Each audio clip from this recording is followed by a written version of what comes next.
Ես ձեզ մի բան ասեմ, որ Հայաստանի Հանրապետության ժողովուրդն էլ իմիջիայլոց մեզ մեղադրում է եւ մարզային այցերում էլ այդ մեղադրանքը հաճախ են նշում։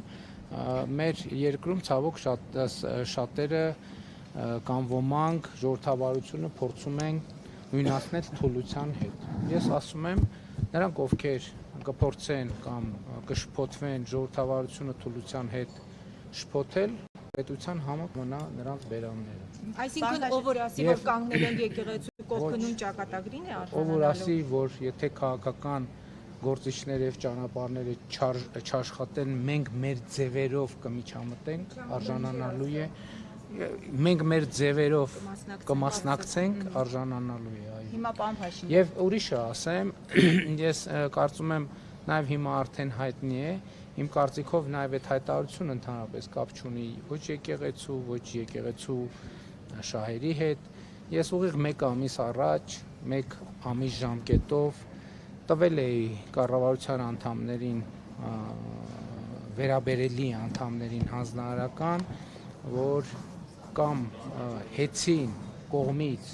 ժողովրդին հասցված վնասը պետք է վերականգնվի, այդ ինչ պատմություն է, իմ բազմաթիվ մարզային այցելությունների ընթացքում ես զարմանքով եւ զայրույթով, դրա մասին հրապարակային խոսել եմ մի քանի անգամ, զարմանքով եւ զայրույթով արձանագրեցի, որ ըստ էության հեծը իր գործունեության արդյունքում Հայաստանում գրեթե էներգետիկ ճգնաժամ է ստեղծել եւ հիմա նաեւ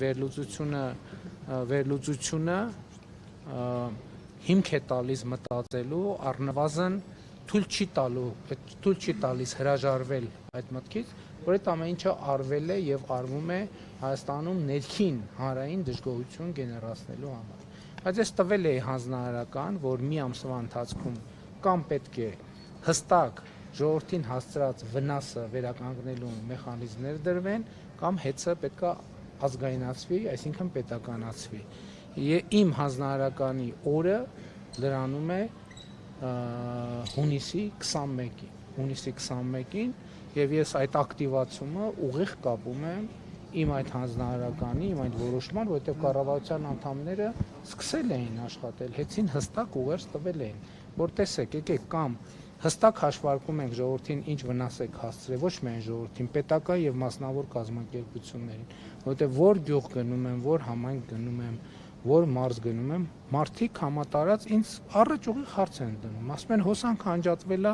մի հատ լվացքի մեքենա ունեինք, վառվել է, մի հատ սառնան էինք առել, վառվել է, հեռուստացույց ունեինք, վառվել է, ով է դրա պատասխանը տալու։ Երբ որ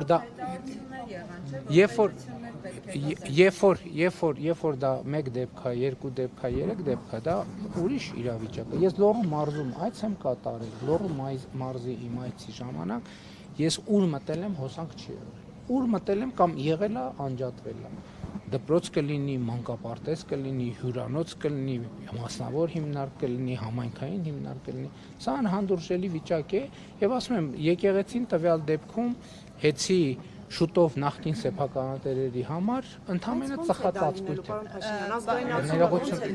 բայց պայմանը արդեն խախտում ենք, էլի։ Ենթադրում եմ, որ ոչ, իրենն է։ Ինքը ուղղակի հետո եկավ։ Պարոն Փաշինյան, հիմա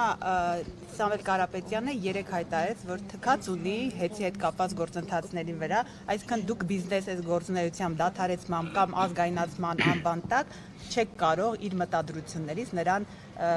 հետ պահել, այսինքն ինչ եք անելու Սամվել Կարապետյանի հետ, քրեական գործեր են հարուցվելու, ներդրումները ամբողջ այն տարիներում, որ ինքը իրականացրել է Հայաստանում, դրանք բոլոր ազգայնացվելու են, ինչ գործողություններ եք անելու Սամվել Կարապետյանի հետ եւ ինչպես եք բեհափարի հետ կապված գործընթացները իրագործելու ձեր ուզած սցենարով, դուք ուզում եք հեռացնել նրան բեհարանից։ Հայաստանի Հանրապետությունում կա իրավակարգ եւ այդ իրավակարգի շրջանակներում կարծում եմ ամենաարագ եւ արդյունավետ գործելու տեղը ազգային ժողովն է, կարծում եմ մեր մասնագետները քննարկում են արդեն ազգային ժողովի քաղաքացիական պայմանագիր խմբակցությունը եւ ազգային ժողովում արդեն կա նախագիծ, օրենքի նախագիծ, որտեղ ձեր բոլոր հարցերի պատասխանը տրվում է հեծը ազգայնացնելու մասին օրենքի նախագիծ եւ կից օրենքներում կամ օրենքում փոփոխություններ կատարելու նախագիծ ամեն ինչ տեղի կունենա օրենքով։ Քրեական վարույթները դրա հետ այս տրամաբանության կապ չունեն, կապ կստեղծվի թե չէ, այդ արդեն ուրիշ խնդիր է, բայց բում process-ը, հա? Ինչ մտադրություն, որ ինքը մասնակցելու է այս գործընթացներին իր ձևով, այսինքն ինքը յետ չի կանգնելու, ինչ է կանելու։ Իր ձևով, տեսեք, իր ձևով ես ասում եմ, այդպես ասած, Հայաստանի Հանրապետությունում քաղաքական գործունեություն կարող է ծավալել յուրաքանչյուր անձ, բայց երբ որ մի կողմա դրվում քաղաքական գործունեությունը, մյուս կողմում դրվում է իր ձևով մասնակցությունը, Հայաստանի Հանրապետությունը կկասեցնի ցանկացածի իր ձևով որևէ հարց լուծելը։ Իր ձևով Կամ ակցիաներ։ շատ լավ, ես կարծում եմ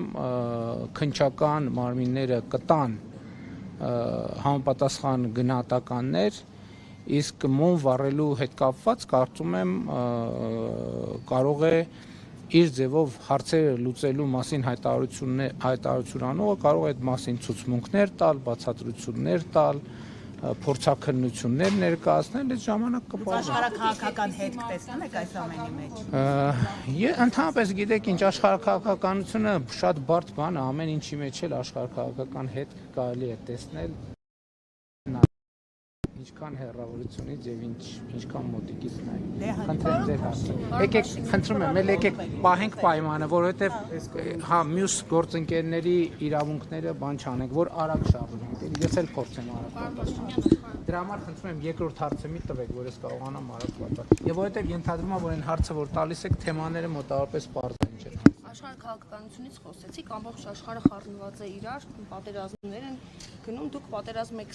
հայտարարում մեր հայրենակիցներին հայոց առաքելական եկեղեցու դեմ, երբ եք անցնելու վարչապետի լիազորություններին եւ մեկ փոքրիկ հարց էլ արդյոք չեք վախենում, որ պայմանը խախտեցիք արդեն։